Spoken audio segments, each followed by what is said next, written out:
Hi there and welcome along to another workout for you to row along to. Today's session is going to be a fantastic one for building your fitness and for kind of burning off some calories, taking some time to work on your technique and as a recovery row. What we're going to do is 6 minute intervals with 1 minute rest in between. And you can find this row as RA27 on the ErgZone app.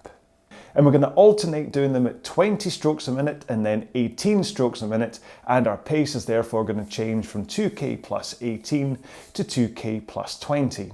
A 2k training pace is basically calculated by doing a 2,000 meter time trial, and then you divide that resulting time by 4, which gives you your average time to cover 500 meters, and that is your 2k training pace. Now this is explained a little bit better in the description, so make sure and read that if you're still a little bit unsure about it. But if you just want to gauge this as an effort level point of view, then you really are down there at round about 5 to 6 out of 10. It's a row that will just kind of give you a good old kind of feel. You'll get a nice sweat, your heart rate will be up a little bit, but you're not going to be destroyed, okay? This is going to be one that you come out and go, oh, I just worked well today, but I didn't exhaust myself, all right? So let's get into today's warm-up first. Now, we always do run about 4 minute warm-up, and we start off by setting up our machine. Now, go to your drag factor and set that first. If you don't know anything about drag factor, please check out the video on this channel. But basically, you want to set it somewhere where you know you're putting in a little bit of effort, but it doesn't feel like you're rowing a cruise ship down a river.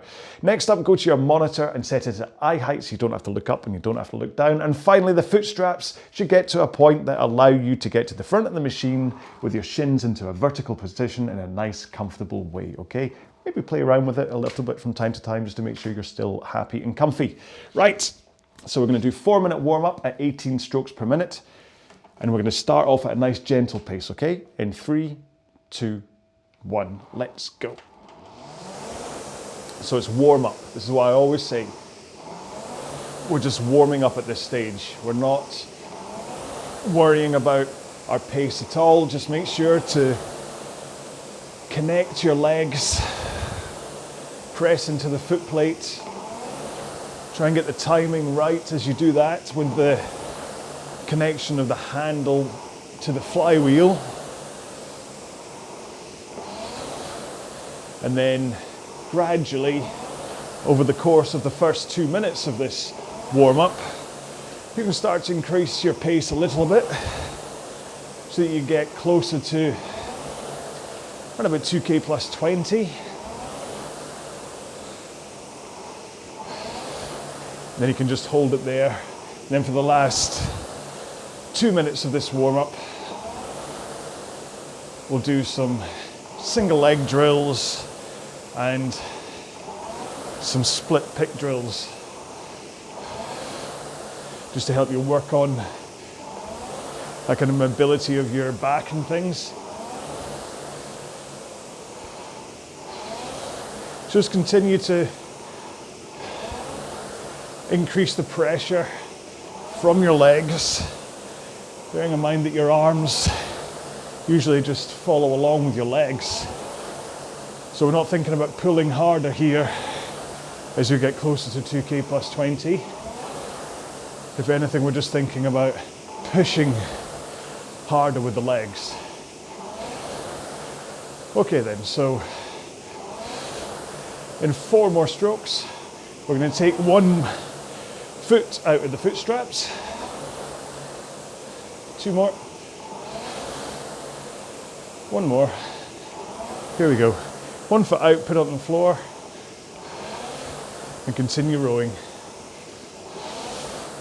Now your balance may shift a little bit as you do that. That's part of the reason we do this. So you can think about your balance and that push from your legs. Nice even press into the foot plates. 1 more. Let's swap feet.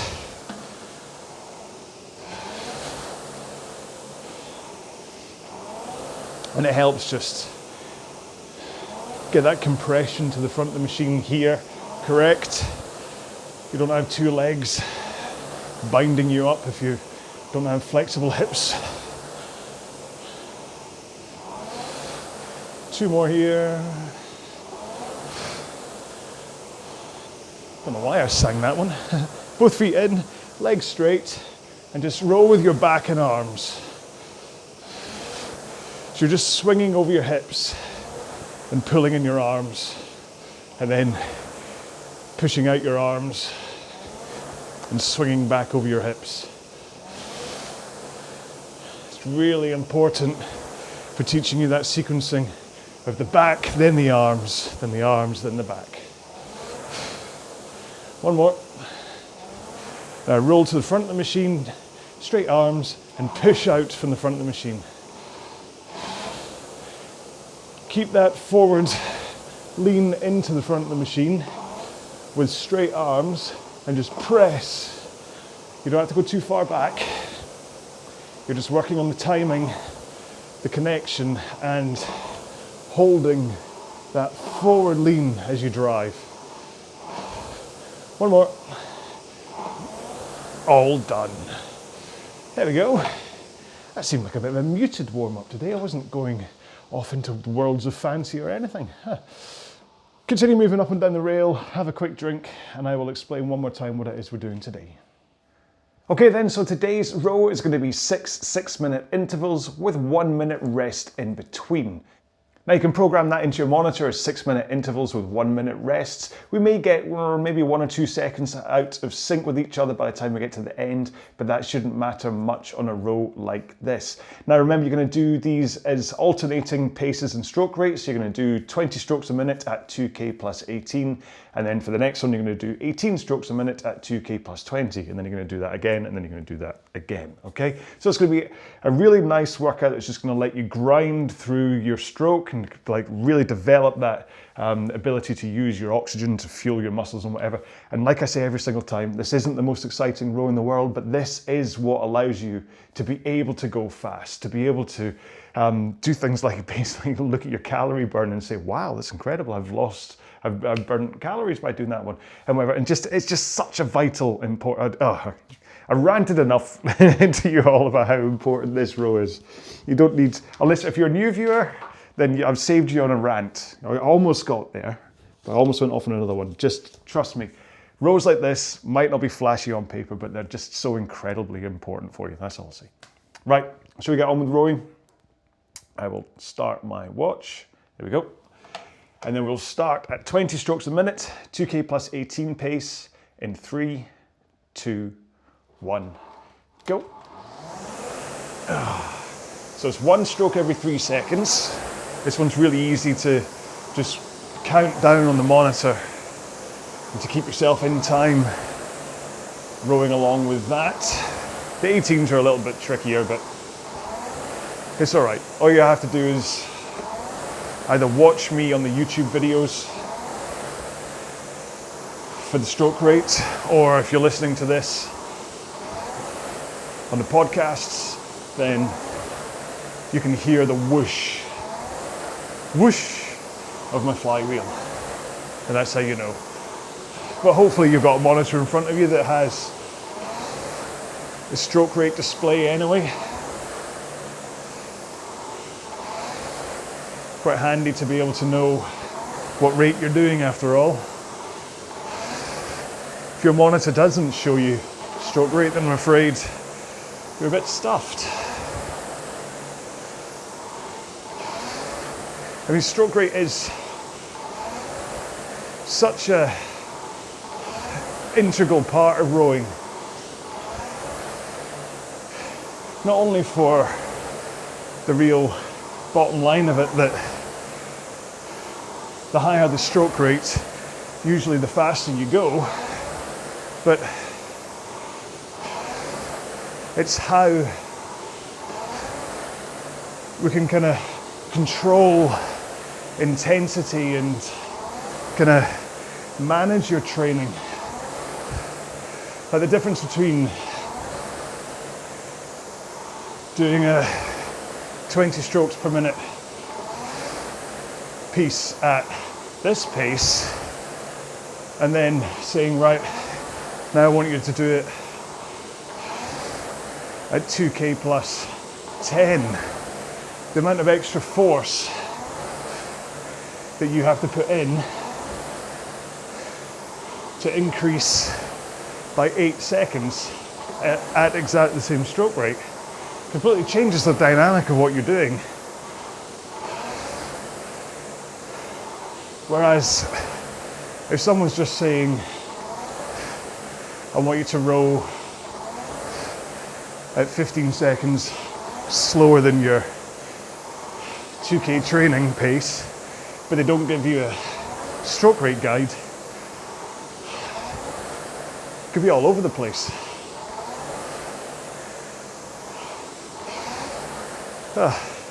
There was a sudden diversion. I'm normally talking technique to you at this stage. So, thing I never really mention at the start is just the very basics of sequencing of the stroke. What order to do things in. When I talk technique, I tend to go straight into, this is the catch, this is the finish. But what I want to say is that it's always good to spend a little bit of time focusing on whether you've slipped the sequencing of your stroke. Because what you want to do is you go legs to start, then backswing, then finally arms pull into a finish. So the sequence goes legs, back, arms. Legs, back, arms. And it's the same, or it's flipped for the recovery, which goes arms, back, legs. Arms, back, legs. So legs, back, arms, back, legs. And it's really easy to kind of miss, especially the back. The back's the one that it's quite easy to just miss the timing of, to the point that you can tend to do legs and back at the same time on the drive, and then sometimes kind of getting that recovery a little bit messy where your arms will kind of come out, your back will kind of go forwards, and your legs will then join in. If you can think about each stage, leg, back, arm, back, leg, without it being robotic and jerky, even if it's just for each side of it, so you just think each time, think about the drive. Legs, back, arms. Legs, back, arms. Legs, back, arms. Then do the same on the recovery. Arms, back, legs. Arms, back, legs. Last stroke. But focusing on that, because I mean, many times I think I'm getting it right, and then I'll use some piece of analysis software that tracks your body and things, and it says, nope, you're still not getting it.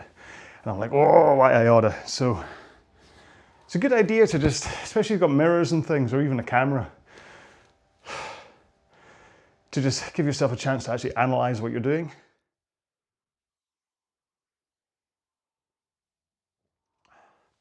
Now this isn't that intense a workout, but I still want you to make sure and drink and hydrate in between, okay? By the time we get to intervals kind of 4, 5, and 6, your will be kind of a lot hotter, and so try, keep the hydration up now.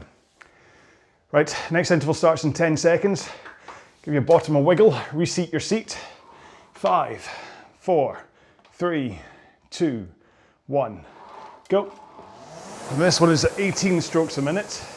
Just slightly slower than you were before, both for stroke rate and pace. So we're down at 2k plus 20 this time. So 2 seconds slower than you were before. Now the relative effort that you're putting into the stroke will actually be pretty much the same here.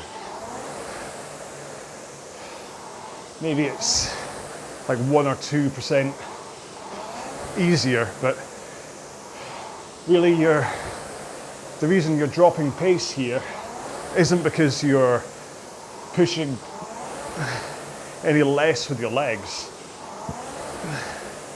It's pretty much just because you're taking 2 strokes a minute less. Because when you think about it, going back to stroke rate again, if you put in the same amount of power to the machine for every stroke, regardless of what stroke rate you're doing it at, you will go faster the more strokes per minute you take. So if at this stroke rate, if every stroke or every drive I cover 10 meters, which is unlikely, but it's a good round figure, then at 18 strokes a minute, in 1 minute, I'll have covered 180 meters. If I'm putting in exactly the same amount of power on the drive, so 10 meters per stroke, and then I increase to 20 strokes a minute, well, that then means 200 meters in a minute. And if you keep on going all the way up, if I'm able to cover 10 meters in every stroke, all the way up to, say, 30 strokes a minute, then I'm suddenly covering 300 meters in a minute. Now, there is an element here of the coasting side of it. This is why I'm saying the drive phase, not the total stroke. Because right now, I drive and then it coasts. Coast. Whereas if I'm up at 30 strokes a minute, my coast only lasts for about a second. So I won't be covering quite as much, even though the flywheel will be up and faster. So it's easier to think about it as the drive phase. It's, you know what, at some point I'll end up with like a blackboard trying to write out the maths for this. And I'll find I'm completely wrong. But certainly, if you just think about covering 10 meters per stroke at 18 strokes a minute, 10 meters per stroke at 30 strokes a minute, then that maths is easy. Just the whole thing is that in order to get the stroke rate up, you have to put more force into the machine to have a quicker drive phase to the back. Which is why my stroke rates tend to have, especially for the 2K training plan anyway, every stroke rate tends to have a kind of constant pace. So 18 strokes a minute, I do those pieces at 2K plus 20. 20 strokes a minute is at 2K plus 18. 22 is at plus 15 or 16. 24 plus 12. 26 plus 9 28 plus 5, 30 plus 2, and then 32 strokes a minute is 2K pace. And it's a handy way to train, to be honest. Like I say, especially for the 2K, it means you're always setting proper parameters to row in, rather than just saying, hi, I want you to row it 28 strokes a minute and see how fast you can go. It's nonsense. One more stroke. Well, maybe not. Maybe nonsense is a bit harsh, because sometimes you do say, we're going to do 1 minute at 28 strokes a minute, 1 minute at 28 strokes a minute. Let's see how fast you can go. But most of the time, from a training point of view, if I'm doing a 28 strokes per minute training piece for a 2K training plan, you'll tend to see that I've said your pace is 2K plus 5 to 6, because that's the parameters for the 28 strokes a minute stroke rate.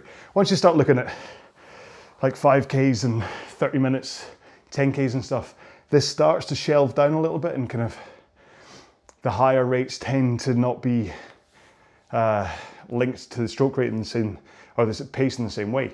But the lower stroke rates like we're doing today pretty much will always stay the same. Right, 10 seconds to go. Give your butt a wiggle. 5 seconds to go. 3, 2, 1, go. Back up to 20 strokes a minute. And 2K plus 18 pace. I don't know what's wrong with me today. That's quite a sudden lecture about stroke rates and things. I mean, it is, seriously, it's the downside to not actually planning out the stuff I'm going to talk to you about when I row, is that something will pop into my head and then I'll start talking about it. And then before long, I suddenly realise we're 2 intervals into something like this. And I've just been trying to fudge my way through maths and talking stroke rates and things. I'll try and pretend that the reason for that was I was giving you time to analyse your sequencing before starting to talk about technique in a bit more detail. That's my excuse. But it's not true. It's not true. So the value of rows like this is that they're slow enough to really let you think about each of the positions that you get your body into at those different phases of the stroke. So like I say, it's legs, body, arms, body, legs. And each one of them is an ideal body position to be in. And that always is easier to describe from the start here, right before you start the stroke, known as the catch. Because this position, right before the drive, kind of sets up everything about what's going to happen as you're putting the force into the machine. But the important thing to say is that the entire stroke feeds into itself. It is what's the best way? It's almost like a form recycling stroke where everything you do affects what you're about to do. So like the position that you're in at the catch then affects whether you're able to do your back and arms in the right sequence, and then how you recover from the back of the stroke sets up how you get into the catch to be able to start the next stroke. It's all a dance on the machine with everything feeding into each other in a nice fluid way. You'll notice that there's never a point when I'm stopped, when I'm holding the handle to my body or whatever. Everything flows in and out, and that's what gives you the rhythm to be able to flow through big long rows, and also the rhythm to be able to change your stroke rates and manage higher stroke rates too. If you're pausing at the back all the time, you're never going to get up to like 30 strokes a minute or so. Whereas if you're flowing all the time, it's really easy to get up to like the 50s. It then just ends up being more about that drive from the front to get you back quick enough to be able to recover quick enough. So when you see people doing like 70 strokes a minute, it's hilarious. They're like a blur.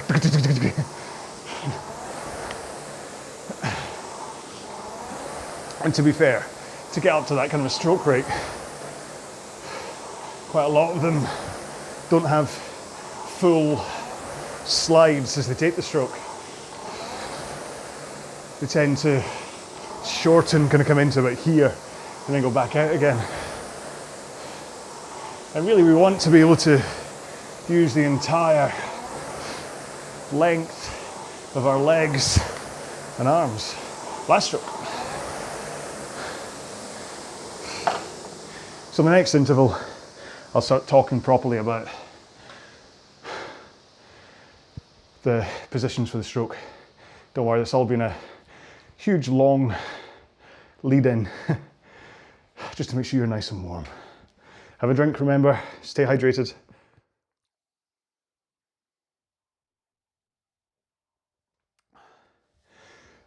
My exercise ring is closed. So far, that's 20 odd minutes worth of rowing by the time you factor in the warm up as well. And it's saying I burnt 200 calories. So if you're really trying to look at your calories, energy burn, if you're on that kind of a diet, then this is a fantastic row to be able to do.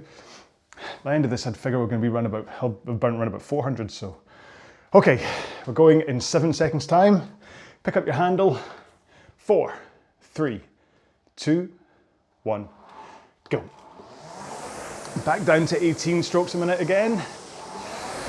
And your pace slows down by 2 seconds to 2K plus 20.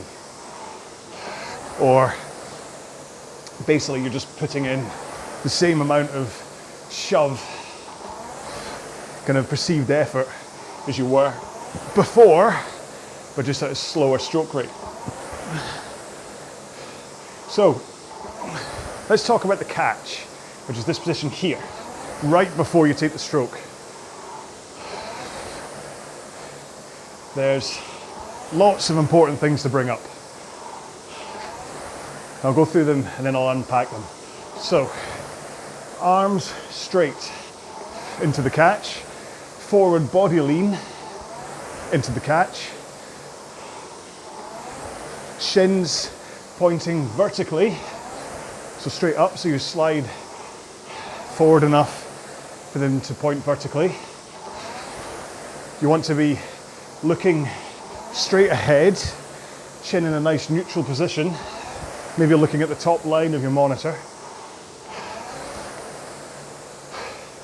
Handle height is neutral in front of you, so not low and limp, but also not high. Core braced,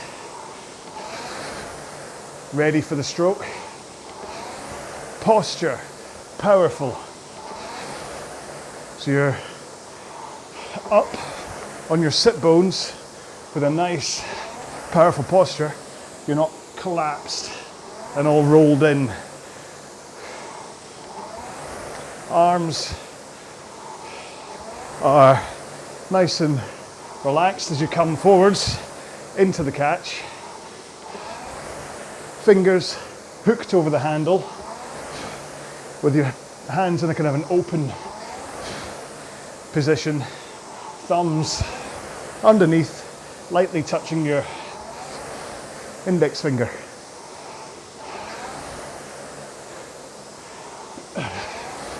Now, if you have the flexibility and you can get into this position without your heels coming off the foot plate too far, then that's ideal for when you do push off the foot plates and put the power in.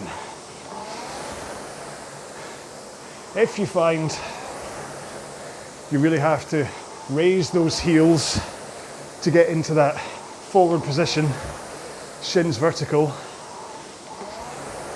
then that's okay.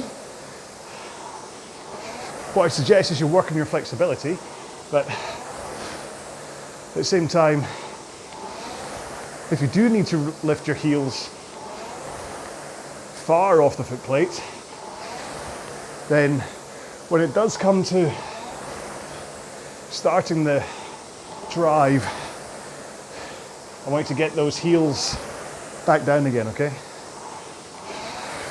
So anyway, skipping ahead there.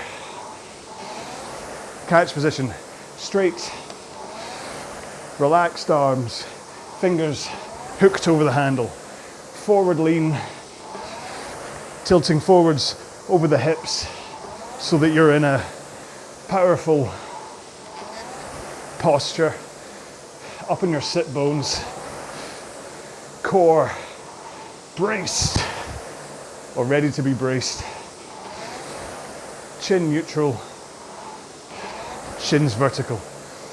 And that is the ideal position. Now there's things that can go wrong. Like I have a habit of coming forwards and then overleaning. I'll do an extra kind of slump, which I'm trying to fix. Or you might go way past vertical with your shins, going wee, which isn't really ideal from a power point of view, but also from a risk of injury. If you're looking too high up in the air, like ignoring your monitor, it's really hard to get that forward lean if you're looking up. So look straight ahead. If you look down, problem with that is you instantly slouch as you look down and you'll lose that posture. So straight ahead, and that way you can concentrate on those arms being straight and relaxed. As you start the drive, it's much more better. Yeah, well done, John. Much better to be focused, looking at your monitor. Last stroke. In order to hold your posture and stuff. Much more better, really? I don't know. I got a B in English as well at school. And yet I come along and I use words or phrases like much more better. Although I do wind up my eldest girl sometimes by saying, but I'm betterer than you are. Daddy, betterer is not a word. Yes, it is if it comes out of my mouth. If you look at the state of some of the words in the dictionary, irregardless has apparently made it into the dictionary. What does irregardless mean? It means regardless. Just that someone put irra on the front. Stupid. Sorry, there you go, there's a rant for you. Okay, that'll be the hashtag for today, irregardless. 7 seconds to go until the next interval. 5, 4, 3, 2, 1, let's go. Back up to 20 strokes a minute. 2K plus 18 pace. Irregardless, I mean, come on. Anyway, so we talked about the catch, and that's all very well and good, but if all you ever do for rowing is get into the catch position, you're just going to be sitting at the front of the machine and nothing will happen. And you're certainly not going to burn any calories that way. So you kind of have to make the flywheel move. And although your arms and your hands are what's directly connected to the flywheel through the handle, this isn't a pulling motion, okay? It is when you get to the back of the stroke, here, but you've got a whole load of drive arms. Drive arms, see? Loads of leg drive, and then arms. So, what the action is about getting that power from your legs up through your body, into your arms, into the handle, to the flywheel. And that's just from your legs, okay? As you start the stroke. So, this is the importance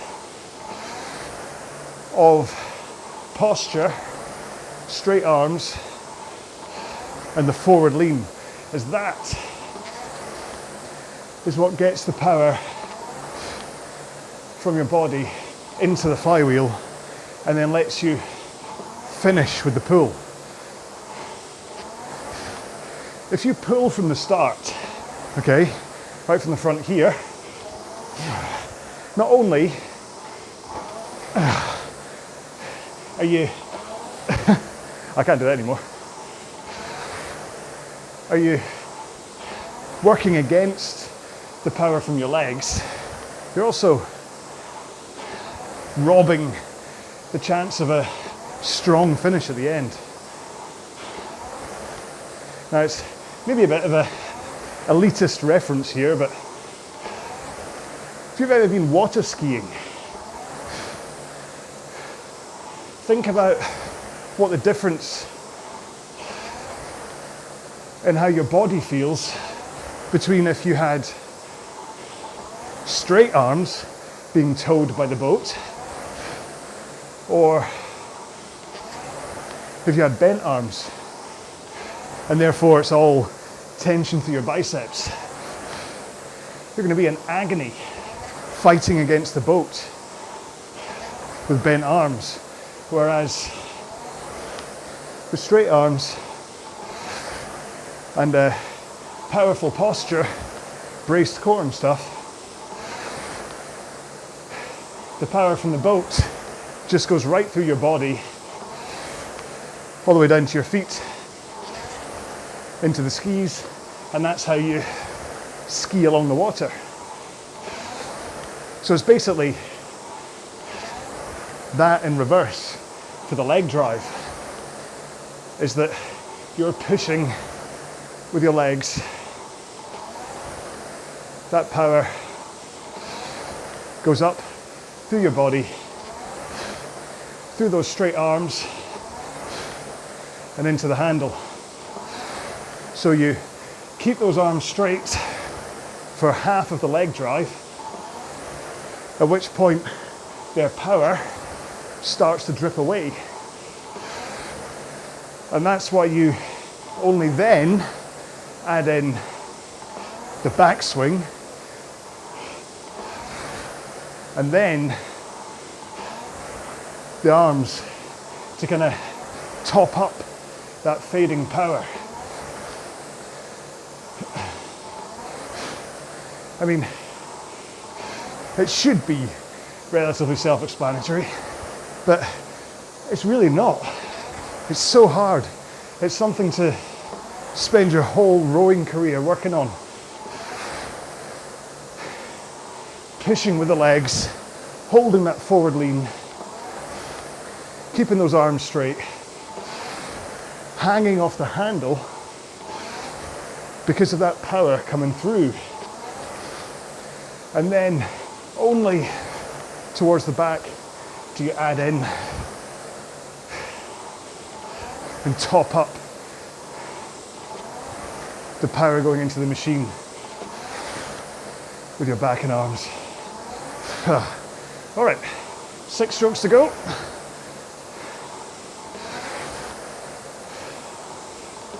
4, 3, 2, last one, 1. Another minute's rest. Now, hang on, have a drink.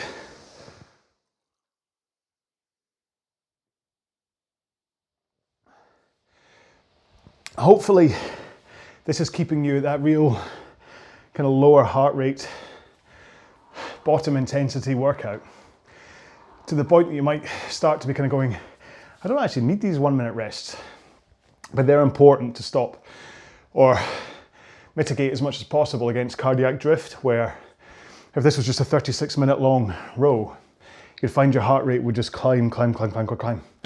Whereas these 1 minute rests give it a chance to dip. So hopefully it won't climb too much by the time you get to the end of this last interval. 10 seconds to go. Wiggle your butt. Reseat your seat. 5, 4, 3, 2, 1. Go. Is butt a swear word? Can I say butt? B-U-T-T. Because I want to make a standalone video about stopping butt pain when you're rowing. And what I don't know is how often I can say butt. Butt.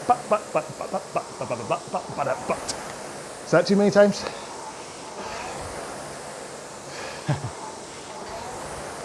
Oh, I've spurted the stroke rate, haven't I? We're at 18 this time round. Sorry folks. 18 strokes a minute. 2k plus 20. He's done it again. I was too busy singing you my butt song.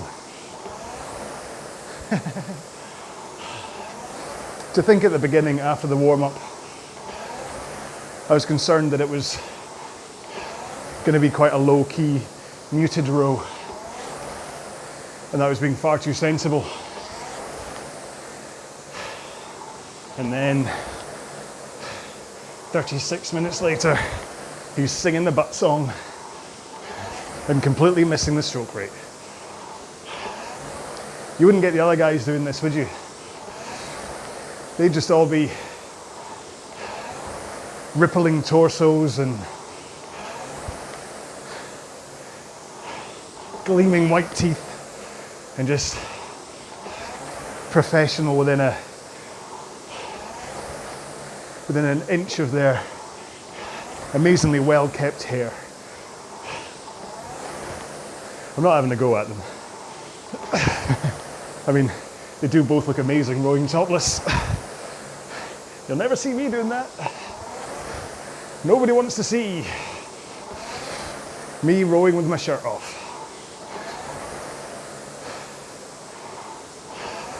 Anyway, right, back to it, come on. Stop distracting me. We've only got just over 3.5 minutes left, and I've still got to cover the recovery. Anyway, so arm pull. Pull into your chest, round about sternum height. Nice and powerful. Get those elbows through. Squeeze your shoulder blades together. Legs straight. Feet connected to the foot plate. Now, I did see one of the other rowing guys who finishes with his toes pointed. It's kind of like this at the end. I would have messaged him and asked him why he does that, but he's a competitor. We're enemies. Anyway, so pull in, legs down, nice and straight. And then once you've finished your stroke, push the handle out at the same pace you brought it in at.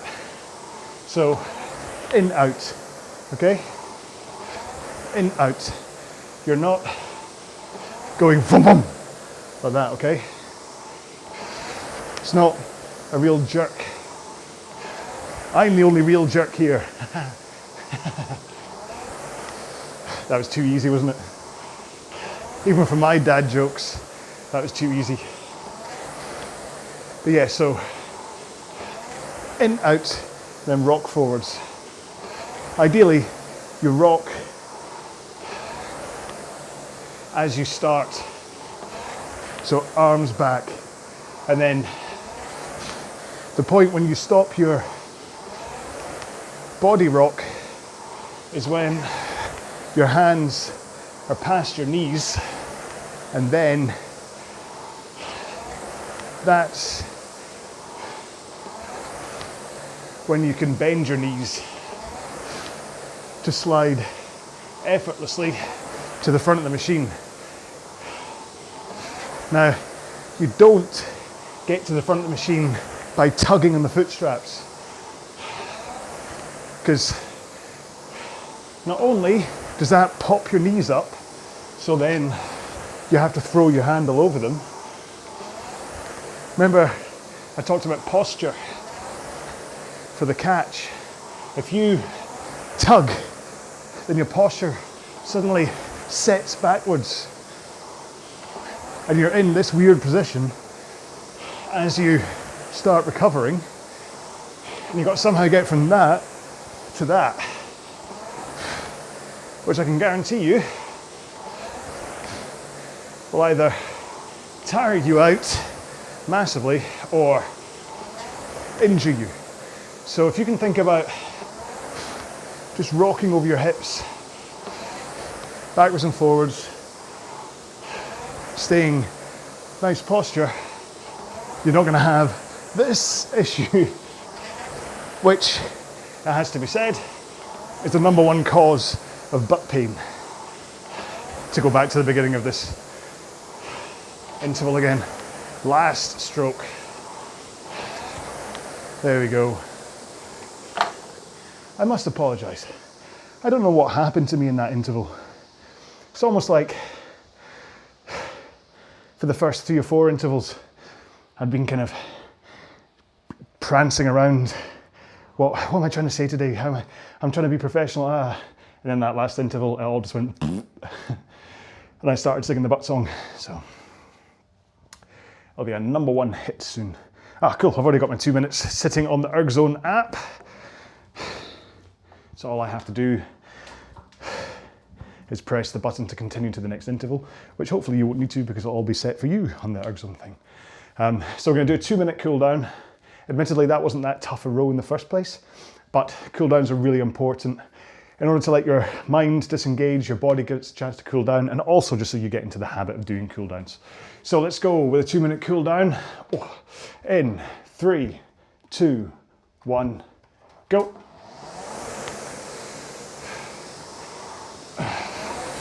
So what I'm saying is that say you've just done a 2,000 meter time trial, you really need to do a cool down after that. But sometimes you can be like, oh, I'm done with rowing for today, and you skip it, which then means the next day you could be just in for some muscle soreness that you had absolutely no need to be in had you just done a cool down. So if you get used to doing cool downs after every session, then it just becomes habit. There's also, you can play tricks on yourself. Like every time you do a cool down, have a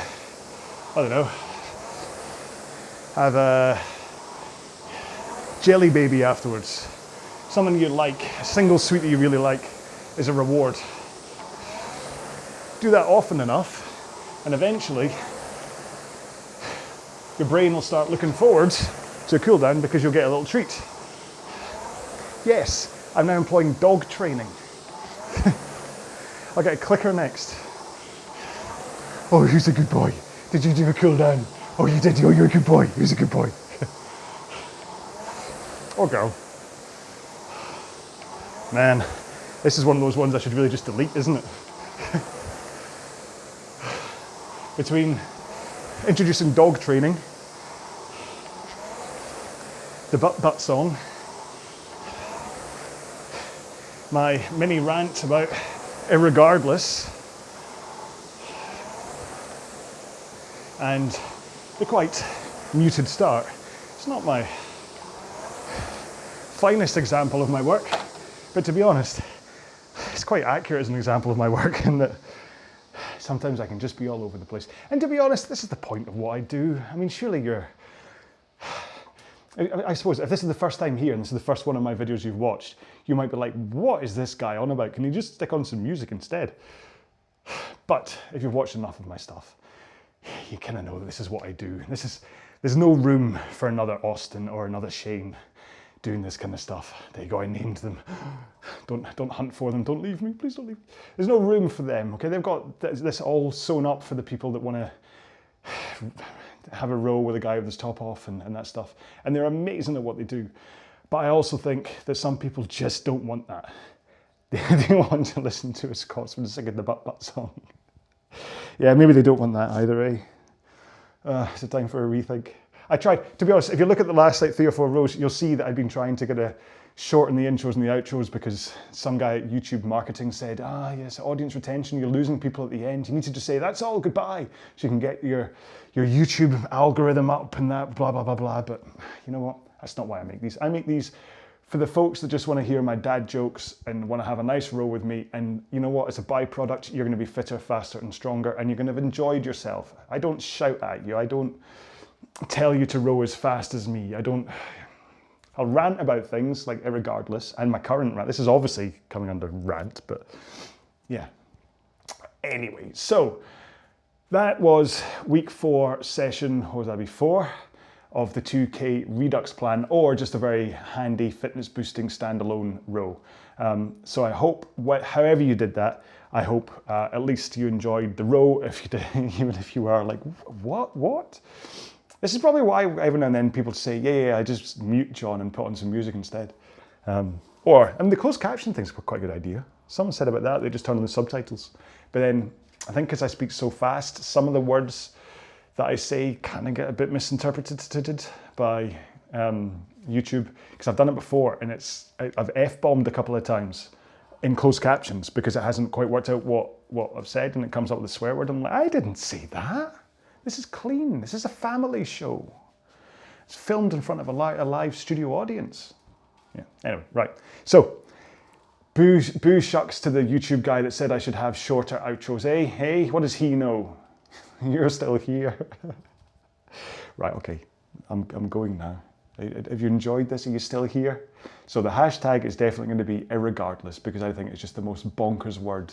Well, there's other ones. I quite like bungalow. I love the word bungalow, but irregardless. Thank you very much for putting up with me. I really hope that you are getting fitter, faster and stronger, because if you're putting up with this and you're not seeing the body rewards, Yeesh. Okay, you have a great day, week, whatever. I will see you in the next row. Please stay safe, be well, bye bye.